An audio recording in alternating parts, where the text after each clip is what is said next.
আমার মামাতো বোনের সাথে আমার পরিচয় হয়। বুঝলে ঢাকা বেড়াতে আসে, আসার পরে বলে তোর ছেলেটা লেখাপড়া করতে একটু কম চায়, তো তোর ছেলেটা দিয়ে দে, আমার মেয়ের জামাই ইটালি নিবে। তা কীভাবে নিবে?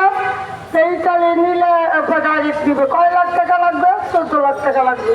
তাহলে আমি বাড়ি বন্ধক থেকে তা আমি তাকে 14 লাখ টাকা দিই। সে ডাইরেক্ট যাওয়ার কথা বললা, আমার ছেলেটা কয়েকদিন পরে আমি শুনি লিবিয়া নিয়ে আমার ছেলেটা আটকাইছে।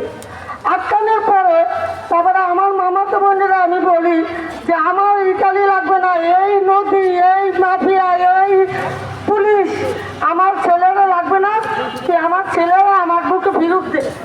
তারপরে দেয় না, 5 পর্যন্ত আমার ছেলেটারে ওই দেশে না খাওয়াইয়া মাইরা কাজ করাইয়া বিভিন্ন সময় আমার ছেলেটারে হয়রানি করা। তারপরে তারা আমার কাছে আবার 10 লাখ টাকা দাবি করে। তারপর আমার কাছে 10 লাখ টাকা দাবি করে। আমি তো তোর 10 লাখ টাকা দিব না, তোরা আমি 2 লাখ টাকা দিব, তুমি আমার ছেলেটারে ফিরতে না দে। তারপরে আমি এই কমিশনারে ধরে, এমপিও ধরে অনেক দৌড়াদৌড়ি করছি যে আমার ছেলেটারে জীবন বিজ্ঞান দেয়, আমার ছেলেটারা আর ওই দেশে আমার বিদেশ লাগবে, আমার বাংলাদেশে আমি আমার ছেলেকে নিয়ে আমি ভিক্ষা করে খাবো।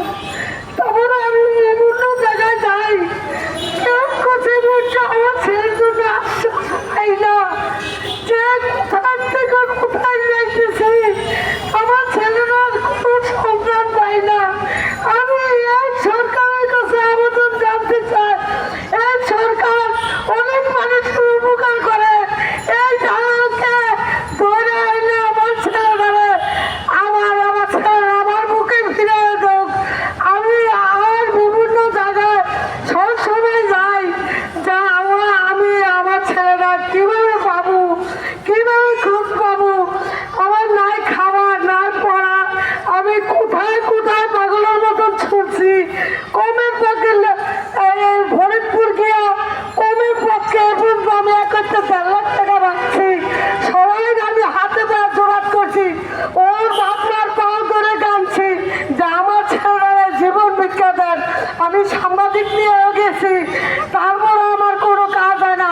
আমি এই মন্ত্রণালয়ে কাগজ দিছি, স্বাস্থ্য মন্ত্রণালয়ে কাগজ দিছি, পুলিশ কমিশনারের কাগজ দিছি, আমি কোথাও উঠবো, আমি স্থান পাই না। তারপরে সবুজ ভাইরে বললাম, সবুজ ভাই আমার ছেলেরা আপনার হাতে বড় করা, আমার ছেলেরা আমি একটু প্রতারণার শিকার, আমাকে সবুজ ভাই আমাকে কাজটা একটু করে দেন।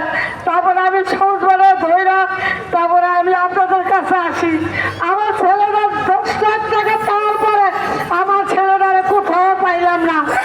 আমি এই জন্য আমি এই সরকারের কাছে বারবার আবেদন করতেছি, আমার সরকার যদি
আমি এক লবক করে না পড়ে মনিরকে, মনিরে অনেক মামলা, অনেক মামলা মনিরে। আজ আমি কথা রেখা শেষ করলাম। আমি প্রধানমন্ত্রীর কাছে বলতে চাই, প্রধানমন্ত্রীর কাছে, ইনি স্যারের কাছে, স্যার আমার ছেলেটা আপনি একটু সহন করে তাকায়া আমার ছেলেটা যেভাবে হোক আমার ছেলেটার উদ্ধার করে দেন স্যার। আমি আর কিছু চাই না স্যার।